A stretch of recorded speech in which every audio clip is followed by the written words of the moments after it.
Coming up now on Animal Outtakes, an equine therapy program helping veterans heal, how horses can help regulate the nervous system response in humans. Plus, a Suncoast Parrot Conservatory where volunteers are saving exotic species, one beak at a time. We learn how these unique animals are also helping humans recover from their own trauma.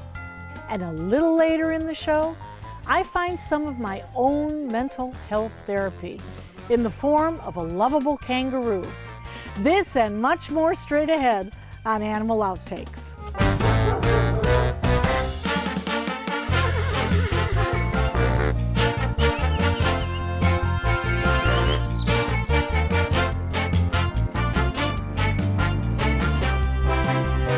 Operation Warrior Resolution is an organization that's mission is to transform veterans to health and wellness.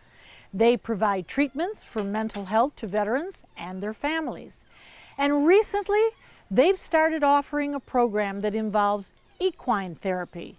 The horses help veterans build self-confidence through the undeniable connection that is made during their sessions.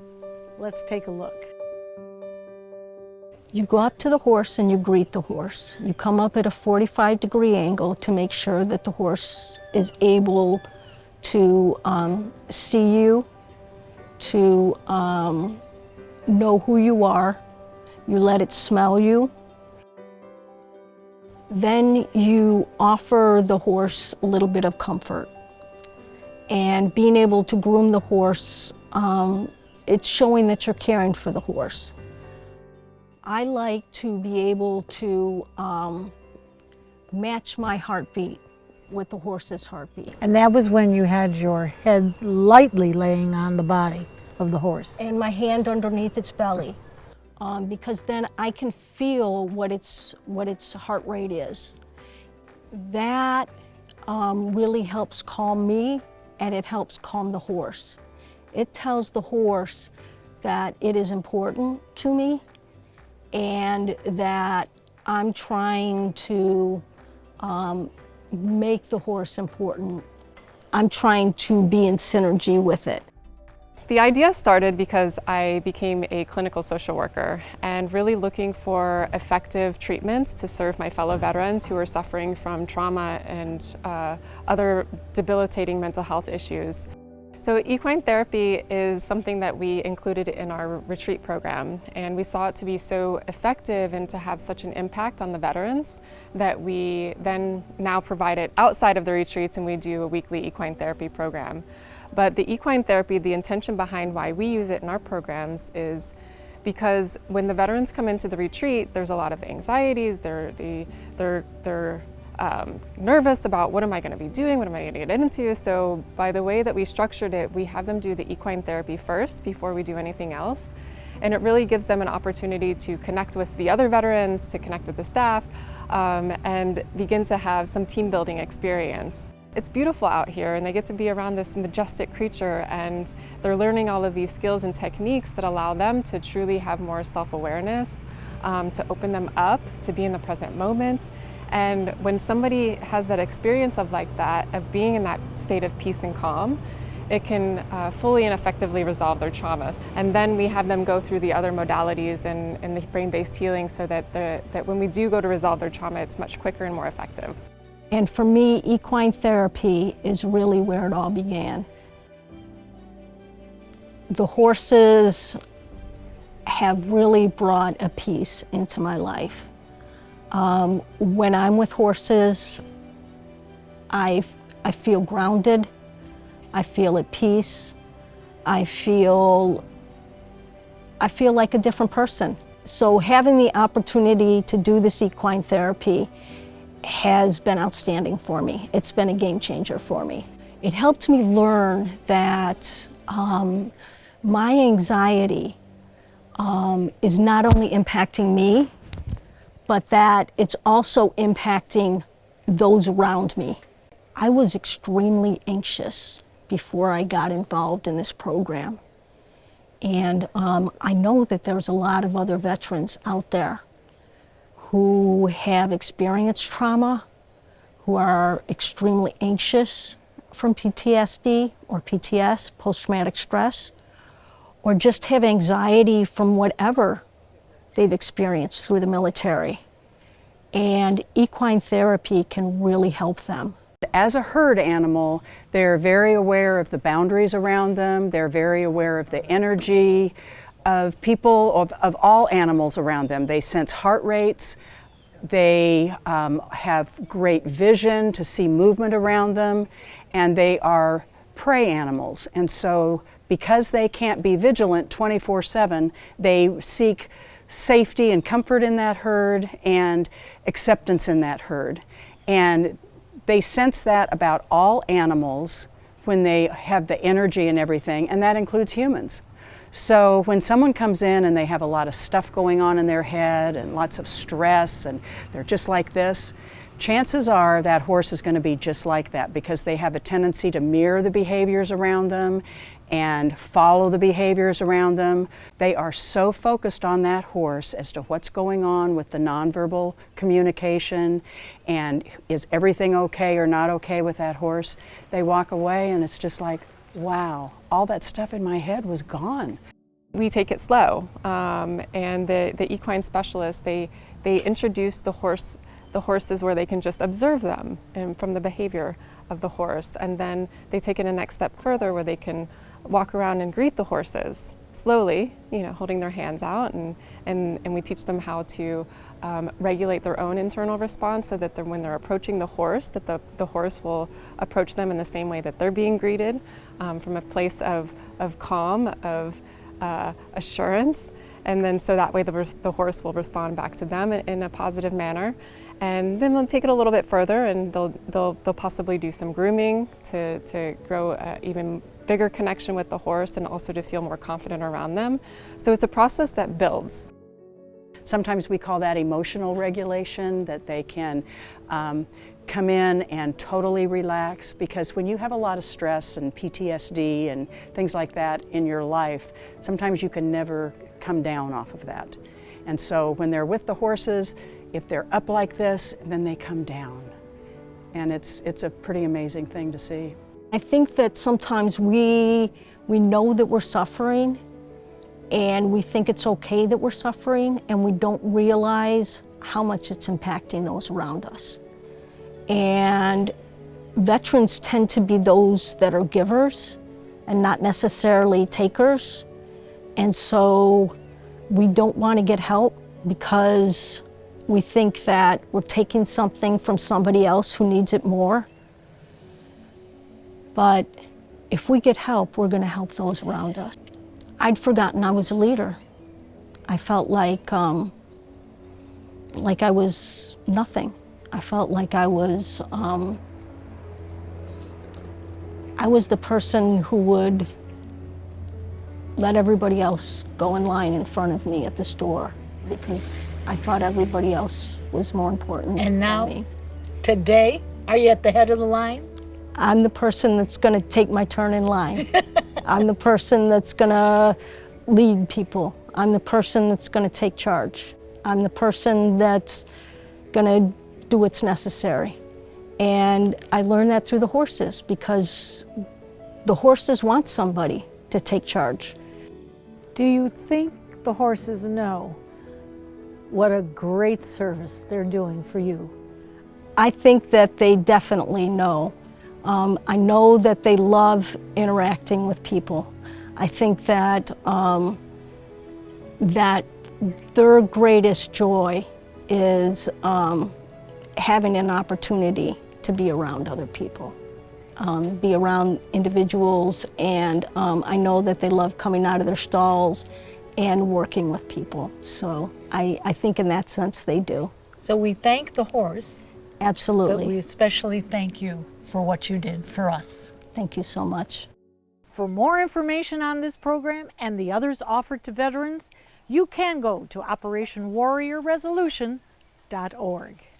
Coming up next on Animal Outtakes. The birds have been my sanctuary. No matter what happens, at the end of the day, I come home and I get with these guys and everything's forgotten. That's next. I need a vacation. Life is exhausting. I want to relax and enjoy some me time. Then Dante's Den is the perfect place for your vacay stay. Spacious air-conditioned dens, plenty of room to exercise and run, and a pool to swim in. Whether it be an overnight stay, short or long-term, Dante's Den is waiting for you. For more information, visit dantesden.org. Ah, my land shark in the water!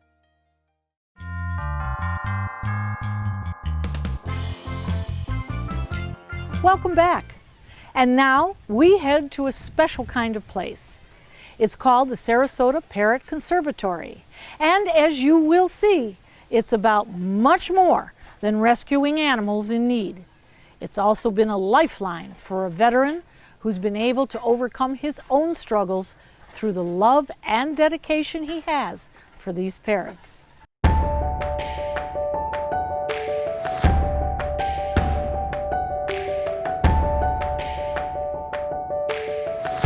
Now this is the bird that you see up in the mural. This is Bella, and Bella was born with what they call splay legs. So it'd be like you and I with our knee or our ankles bent inward. So you can see she can't perch, she can't walk. All she can do is hang on to wire or be on like the back of a couch. But she lays and wrestles at night like this. She goes into the pool, she can hang on a shirt. But she has no idea she has a handicap. We bring her into schools and we work with kids that have handicaps. But she's the actual in the logo, that's her and I. Why did you choose to do this? Well, I came back from Afghanistan in 2012 and at the time had one parrot. And when I came home, things didn't go well and I saw how therapeutic my one parrot was. And I ended up rescuing a couple more, and when I saw what they were capable of doing with me, I decided to start a nonprofit to not only rescue them, but to actually work with others suffering from trauma, in particular combat veterans.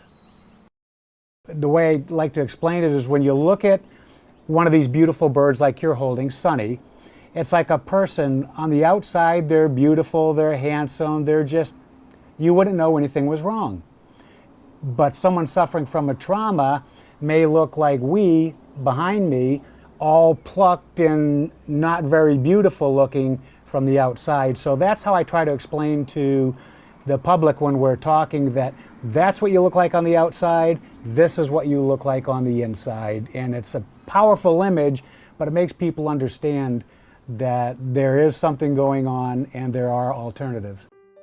Sunny is one of the calmer birds that I've had on my hand in a long time.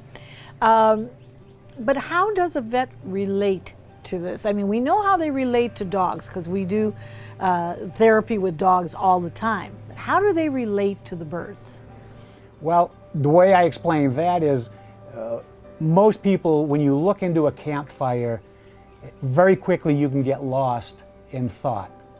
And when you're lost in thought, your mind isn't concentrating or focusing on some of the things that are making trauma bad. When you work with the birds, even the wild birds, if you take any time to look at birds, in particular parrots, they're always preening, they're always looking, they're always doing something, and most people have never been with birds like this.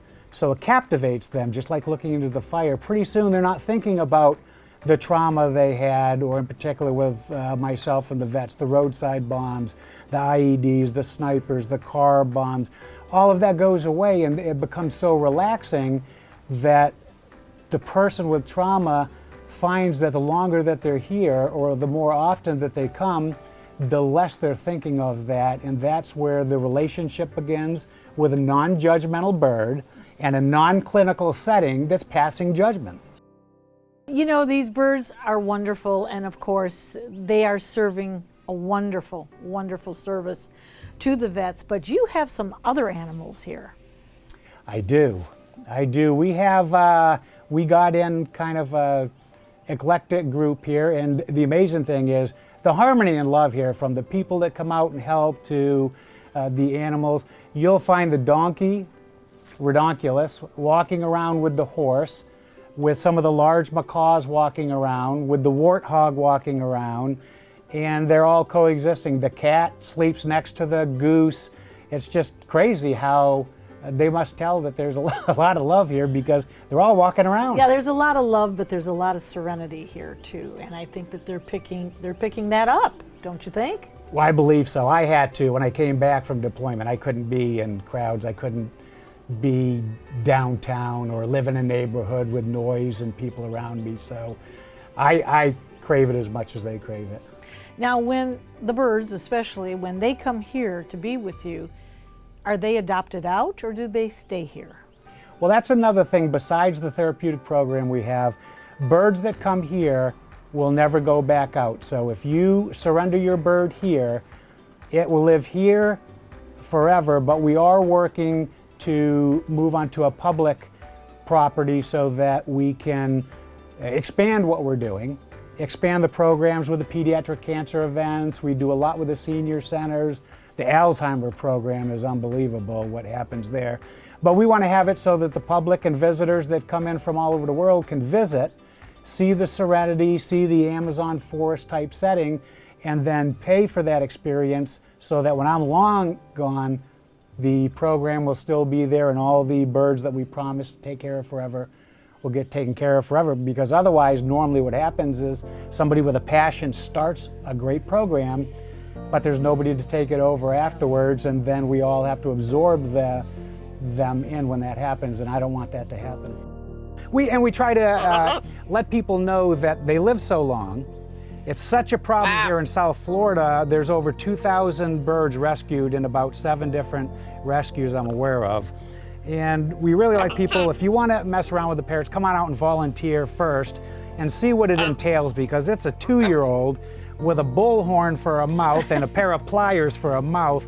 And you know, you get more than you bargained for, and you quickly forget about the thousands you spent, and then you come to a rescue. So, you know, animal control will call us for hoarding situations. Individuals will want to place them. They've been with a family forever, and now they need a new home because the bird won't take to the family member after someone's deceased. So there's a number of reasons why we get them. So I'm sure you would recommend, if somebody wants to own one of these beautiful creatures, do your research before you even get them. Right, we're going to start offering summer camps so that any kids that want parrots or adults, they can come out and for a week clean and handle and see what it's like with the birds trying to bite and how loud they are screaming, and look at how often they poop, and look at how happy they are in an aviary, but not so much when they're stuck in a cage all day and you throw a blanket over them. So then we're hoping that it'll increase volunteers and stop as many purchases. How has this sanctuary helped you personally? Well, I tell everyone I wouldn't be here if it wasn't for the birds. When I came home, went from sleeping in tents in the mountains to sleeping in the bird aviaries. And when I saw what they did, I just said I'm dedicating my life to this because I would not be here. Here we are. I came home in 2012 and I still have to take medicine and get you know, some counseling, but the birds have been my sanctuary. No matter what happens, at the end of the day I come home and I get with these guys and everything's forgotten. If you'd like to learn more about this sanctuary, you can go to Sarasota Parrot Conservatory.org. Stick around, there's much more Animal Outtakes after the break.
Troy, usually I've got a puppy in my arms, but look at this guy. Oh my goodness. Yeah, you have a Joey in your arms. Yeah, this is a baby kangaroo. Yep, yep. And just as sweet as can be. Oh, yes. And he gives kisses. Yep. Oh my goodness. He's young, he he's gives gonna want to kisses. get down and be squirmy and run around, and we might pick him up again. So he's pretty playful, he's about 6 months old. And here And he goes. tries to go, that's okay, I'll readjust him. Come here, Rowdy. Let's sit here for a minute, let's sit like this. So tell us about a kangaroo. I mean, I've never been up this close to a real one, as they say. And I'm watching the ears, and the ears are turning around, and he's just inquisitive. Well, he's young, and he came from somebody that works a lot with exotic animals up in Stark, Florida. And so he doesn't realize he's a kangaroo because he was raised by people. And you'll see a lot of people that have kangaroos, and I agree with some people shouldn't have kangaroos. There's a lot of things that you should learn about them before you have them. Plenty of room. You should definitely have plenty of room. But when they're young, they can be brought up inside the house, so they can hang out with you for a little bit here and there. And I think that this is the red roo. Let's talk about that first. This is the largest kangaroo species on the planet. This is the red roo. So how big is he going to get? So this is a little boy. He's probably going to get about 6 feet tall and weigh about 150 pounds, right? You're not going to talk now? He does talk. Well, we kind of tired him out before He we did. turned the camera We let him play on. like Yeah. a crazy man. Yeah. Now, the ears, they just keep going around and around. He's listening to just about everything that's going on. Well, he's really little and they've got to protect themselves as babies, so it kind of helps that they can hear behind them and all around, so their ears are a lot like a rabbit's. You know, you would think more along the line like a prayer. They got to listen to what's sneaking up on them, or when mom calls and tells him it's time to jump in the pouch. Look, he likes to chew on stuff. Look, he's trying to chew on his little ring. Isn't that interesting? So Okay. that's why you see a lot of movement in the So after he's born, then he jumps into the pouch? Yep, he comes out, he's about this big, maybe the size of your thumb, and he crawls out and up into the pouch and he stays in there. And he won't be independent of his mother for a year. So right now I'm stepping in for now. This is mom. And he's got the cutest face. Oh my goodness. You just want to hug him. What does he eat? Right now he eats milk. So they're browsers by nature in the wild, so they browse on a lot of grass and greens, and it's cool because this animal can go a long time without water, so they retain a lot of their liquid. He's watching in the door over there. There's some people peeking in the door over there from your office, so he's watching them. So they retain a lot of their liquid from plants that they eat and that they consume out there, and so they're really good with that. But right now he's on milk. About every 4 hours he gets a baby bottle. And so what we're doing with him, his name is Rowdy. We call him Rowdy Roo, and Flavio calls him Q-Bert. You remember the video game Q-Bert? Sure. Back in the day, so it's between whoever has him at the time. But we got a big play space over at the Sarasota Jungle Garden, so he'll be coming to work with us to play over there, and he's going to be an ambassador for his species. So he'll be at the zoo to be educated with, and people can see him and talk to him and feel him and learn about him. So we're conditioning him to be a nice, calm little critter, and then he'll have plenty of room to run around and play, and we'll get a couple others. Kangaroos like to be kept in groups, so we're it's going to get kind a of few a others. pack animal. Yeah. They like to be in a little group together, so they're little group animals, and they'll build up a little group and hang out and eat free lettuce and browse and whatever they get at the zoo and vet care and everything else, right, buddy? You wanna Now, try when it? he's in the pouch, how long does he stay in I'm that going to pouch? show you that right now, what he does here with the pouch. This is his pouch right here. Yeah. Okay, so we're going to see if we can keep him still enough to get into it. You ready for the pouch? Here, get in there. Oh my goodness. And then you just leave. And We go to the just go. grocery store and we're out of town. But you can kind of feel how that works. It's about Oh what he my weighs. goodness. Oh, You want to yeah. try to hold that? That's Oh, it. and he's not that heavy. No, he's a sidekick, and he'll sleep in there for the next 5 to 6 hours. He won't even be bothered till I wake him up for food. Isn't that something? And he stays in the pouch for a year, you said? Yep, he'll stay dependent of his mother for a full year. Here, you want to peek and so you kind of see how he rolls up. We'll kind of do that a little bit. He kind of rolls in there, He's all tucked in already. Oh my goodness. and he'll come out to peek. You want to peek? Yeah. There you go. There Now we he'll sit and peek. He won't come out of his Now bag. you said though that he is nocturnal. That's what he wants to do right there. Now he's comfy. He'll sit with you forever in his little pouch. Okay. All right. Yes, most of them are nocturnal. They're not an animal that stays up during the day too often. They like to run around the evenings. They are awake during the day, but they act more like a nocturnal species, yes. The care will change, he'll still recognize us, so the care will change as an adult. We're going to go out, he'll have a big play area by then. And you can, he's trained to use a wee-wee pad right now, so he actually uses a little wee-wee pad, but they're really smart. But he'll have an outdoor play area. We've got big play zones for him. We'll go in there, we'll feed him, and I'm going to keep my staff, or anybody with us are always going to keep him used to being touched, pulled on. A lot of stuff we do is we touch them and we desensitize them to stuff like this because you don't want them to always be scared. So I can be distracting him like this while somebody draws blood, you know? And even as an adult, when they can be a little more dangerous to work with, that's what we want to have. So we have a really well-conditioned animal. Stay with us. There's more Animal Outtakes coming up next.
Animal Outtakes is produced by Dante's Den Foundation, a nonprofit group dedicated to creating the best life for dogs.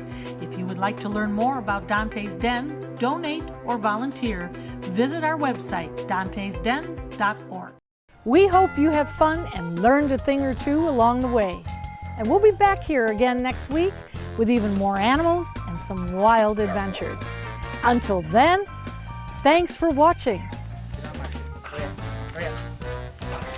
Instead of fighting. They're fighting. Forrest. Come here, Forrest. Riley, come on. Come on. Right there. Okay. Now she's getting on me, so now you All right. hurt her. Now, come here.